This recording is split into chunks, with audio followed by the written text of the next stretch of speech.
बिस्मिल्लाहिर्रहमानिर्रहीम। अस्सलाम वालेकुम। मैं समी इब्राहिम और आप देख रहे हैं हमारा यूट्यूब और फेसबुक चैनल। जो हुकूमत ने पार्लियामेंट में तरमीम पेश की हैं, एक्ट ऑफ पार्लियामेंट, और उसके ज़रिए जो कवानीन तब्दील करने की कोशिश की है, जो प्रोसीजरल चीज़ें हैं सुप्रीम कोर्ट की, उसको भी तब्दील करने की कोशिश की है। अगरचे उसके लिए आपको आइनी तरमीम चाहिए, लेकिन यहाँ पर खुशी इतनी है, जो नून लीग के सपोर्टर और वर्कर हैं, कि ख़बरें चैनल्स ने चलाना शुरू कर दी हैं कि जनाब अब तो जो नई तरमीम आ रही हैं उसके बाद नवाज़ शरीफ साहब भी दरख्वास्त देंगे, जहांगीर तरीन साहब भी दरख्वास्त देंगे, और भी लोगों के नाम लिए जा रहे हैं। और कुछ ऐसे लोग हैं जिन्होंने मसलन नजायज़ तजावज़ात के हवाले से, एक नस्ला टावर था कराची का, बड़ा मशहूर वाक़या था वो, उसको बहुत कोशिश की सुप्रीम कोर्ट ने कि इसको गिरा दिया जाए, लेकिन सिंध हुकूमत उसको नहीं गिरा रही थी।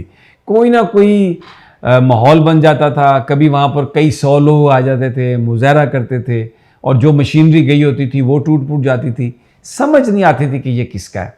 लेकिन आज जब ये पेश हुआ तो बिलावल भुट्टो साहब ने उसको उसमें शामिल करवाया, रिपोर्टेडली, या सिंध हुकूमत ने शामिल करवाया, पीपल्स पार्टी ने शामिल करवाया, तो आज ये राज खुला है। अभी भी पता नहीं चला वो किसका है, लेकिन ये राज खुला है कि कोई इंटरेस्ट है उसमें सिंध हुकूमत के लोगों का, और इसलिए वो टावर जो है, अब कौन इतना ज़्यादा पावरफुल होगा वहाँ पे, किसका इन्फ्लुएंस होगा, प्रॉपर्टी बिजनेस में कौन है, ये मैं क्या बताऊँ, मुझसे ज़्यादा तो आप लोग जानते हैं। तो ये आज चीज़ें खुली, और फिर बिलावल भुट्टो की जो तकरीर थी वो बड़ी खौफनाक और बड़ी सख्त। आज वो जजेस पर जो उन्होंने गुस्सा निकाला है ना, कि जिसमें उन्होंने कहा कि ये चीफ जस्टिस ये डैम बनाता है, आइन तोड़ता है। यानी आज उन्होंने जो बंदा डैम के लिए पैसे इकट्ठे करने की कोशिश कर रहा है, उस पर तनकीद की उन्होंने, साकिब निसार साहब का नाम लिए बगैर। ये अजीब मुल्क है पाकिस्तान। मैं आपके साथ ये शेयर करना चाहता हूँ, दुनिया में जहाँ डैम बनते हैं वहाँ पे खुशहाली आती है, वहाँ पर ज़राअत आती है, वहाँ पर जो पानी की कमी है वो पानी की कमी जो है वो पूरी होती है। पाकिस्तान वाहिद मुल्क है जहाँ कहते हैं डैम बनेगा तो ये मुल्क टूट जाएगा। मसलन कालाबाग डैम अगर बने तो पाकिस्तान में बिजली भी बहुत सस्ती और पाकिस्तान में पानी भी अवेलेबल, लेकिन कुछ ग्रुप, मसलन उसमें पीपल्स पार्टी भी अब शामिल है, उसमें ANP शामिल है, कि मुल्क टूट जाएगा। ये मैं पहला मुल्क देखा ऐसा है कि जिसमें अगर डैम बने तो मुल्क टूट जाए। और आज बिलावल भुट्टो साहब, साकिब निसार साहब पर, जिन्होंने पैसे, सुप्रीम कोर्ट ने एक फंड क्रिएट किया और उसमें से पैसे निकाले नहीं जा सकते थे, वो पैसे जमा हुए और वो महफूज हैं बिल्कुल उसी तरह, और वो इस्तेमाल डैम के लिए होंगे। सुप्रीम कोर्ट करेगी या वफाकी हुकूमत करेगी, कोई इंडिविजुअल निकाल नहीं सकता। लेकिन बिलावल भुट्टो ने कहा कि वो आइन तोड़ता था, वो उसने डैम बनाने की कोशिश की। और फिर एक अजीब तौजीह पेश की उन्होंने कहा कि ये सुप्रीम कोर्ट ने फैसला दिया कि वज़ीर आज़म अकेला कोई फैसला नहीं कर सकता, वज़ीर आज़म अकेला कोई चीज़ नहीं है, ये सारी की सारी जो काबीना है वो जो फैसला करेगी तो उसको गवर्नमेंट उसको जो है वो समझा जाएगा कि ये गवर्नमेंट का फैसला है, और अकेले वज़ीर आज़म का फैसला जो है उसकी कोई हैसियत नहीं। तो मैं ये कहता हूँ, बिलावल भुट्टो ने कहा कि अकेला चीफ, जैसे वो बोलते हैं ना कि अकेला चीफ जस्टिस क्या है, सारे के सारे जज जो हैं वो मिलके सुप्रीम कोर्ट बनाते हैं और सारे मिलकर बात करें। तो आज एक बड़ी अजीब व गरीब किस्म की उन्होंने तकरीर की, और कुछ उन्होंने कुछ ऐसा लग रहा था कि शायद उन्हें कुछ बातों पर एतराज़ भी है, लेकिन उनके चाचू जो हैं शहबाज शरीफ साहब, उन्होंने उनको मना लिया और बिलाखिर वो भी उन चीज़ों से सहमत हो गए। लेकिन इसको ललकारा है जनाब इमरान खान साहब ने। इस वक्त जो पार्लियामेंट में हो रहा है पॉलिटिकली, PTI बिल्कुल खुलकर सामने आ गई। इमरान खान ने कहा है कि चोरों का टोला जो है वो सुप्रीम कोर्ट पर हमलावर है, जाली केस बनाए जा रहे हैं मीडिया वर्कर्स पर और उनको हरासा करने की कोशिश की जा रही है, और सुप्रीम कोर्ट पर ये हमलावर हो गए हैं। लेकिन मैं ये बताना चाहता हूँ कि अवाम की तरफ से मज़ाहमत की जाएगी और हम इस मामले में बिल्कुल पीछे नहीं हटेंगे।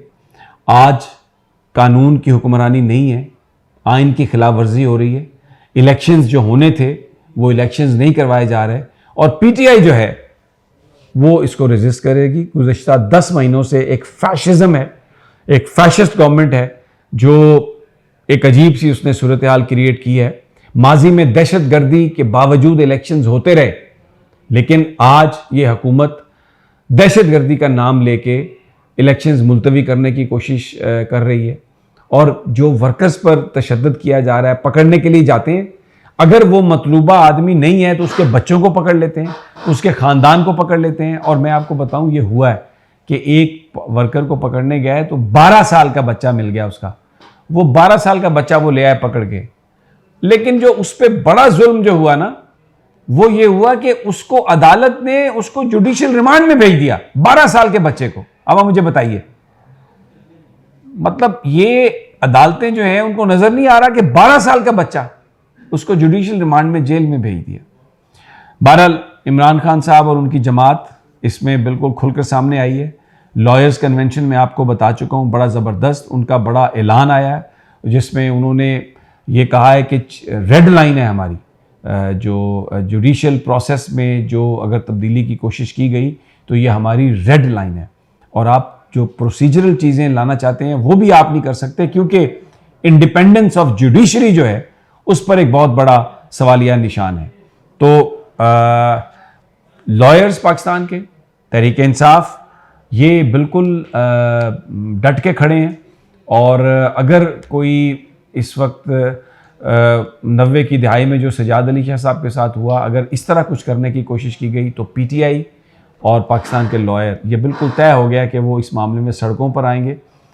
जो जुल्म सितम है उसकी दास्तानें चल रही हैं। अब हसन न्याजी फोकल पर्सन भी थे और भांजे हैं इमरान खान साहब के, उनके साथ जो हुआ आप उन्हें देखें। उनकी ज़मानत हुई यहाँ इस्लामाबाद में और वो जब निकल रहे थे जुडिशल कम्प्लेक्स से तो उनको पकड़ लिया, फिर उनको कोयटा पुलिस के हवाले कर दिया। कोयटा में जुडिशल मजिस्ट्रेट ने उनको बरी कर दिया, उनको 16 MPO के तहत उनको कर दिया गया, हाउस वहाँ पर अरेस्ट कर लिया गया और फिर लाहौर पुलिस के हवाले कर दिया गया। लाहौर पुलिस आई तो यहाँ पर जब उनकी ज़मानत हो रही थी तो इसके साथ ही उन्हें सिंध पुलिस के हवाले कर दिया गया कि जमशेद क्वार्टर्स में एक केस उनके खिलाफ दर्ज हो गया।